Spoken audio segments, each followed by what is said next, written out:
Hi friends, குப்பைமேனி soap யூடியூப்பில் upload பண்ணது தான் போச்சு.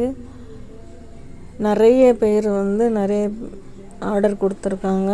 நிறைய பேருக்கு ஸ்கின் ப்ராப்ளம்ஸ் இருக்குது அப்படின்றது இதிலிருந்து தெரியுது. நல்ல வரவேற்பு இருக்குது குப்பைமேனி சோப்புக்கு. அதனால் செகண்ட் பேட்ச்சு திருப்பி ரெடி ஆகிட்டுருக்குது. உங்கள் யாருக்காவது வேணும் அப்படின்னு சொன்னாலும் கீழே கொடுத்துருக்க நம்பருக்கு காண்டாக்ட் பண்ணி கேளுங்க. இப்போல்லாம் நிறைய பேருக்கு இந்த வேர்வையால் அரிப்பு வருது. அந்த அரிப்பெல்லாம் கூட இது சரி செய்யக்கூடிய தன்மை இந்த குப்பைமேனிக்கு இருக்குது. இதில் வெறும் குப்பைமேனி மட்டும் நான் சேர்க்கலை, அது கூட வேப்பிலையும் துளசியும் கூட சேர்த்துருக்குறேன்.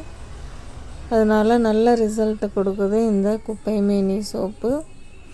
நீங்கள் என்னோடய சேனல் இப்போ தான் பார்க்குறீங்க அப்படின்னா என்னோடய சேனல் சப்ஸ்கிரைப் பண்ணிக்கோங்க, லைக் பண்ணுங்கள், ஷேர் பண்ணுங்கள். உங்களுக்கு வேணும்னா கீழே உள்ள நம்பருக்கு கால் பண்ணி ஆர்டர் கொடுங்க. தேங்க்யூ.